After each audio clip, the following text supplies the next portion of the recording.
So guys, ma'am हमारे पास Dubai से आई है अपने मिट्ठू का टैटू बनवाने के लिए, क्योंकि मैम को अपने मिट्ठू से बहुत ज़्यादा ही लगाव है और दुबई हमारे स्टूडियो से 2 किलोमीटर की दूरी पर है।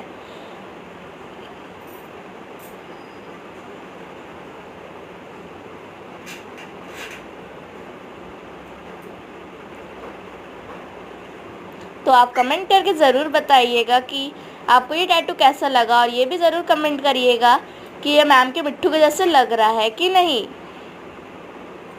थैंक्स।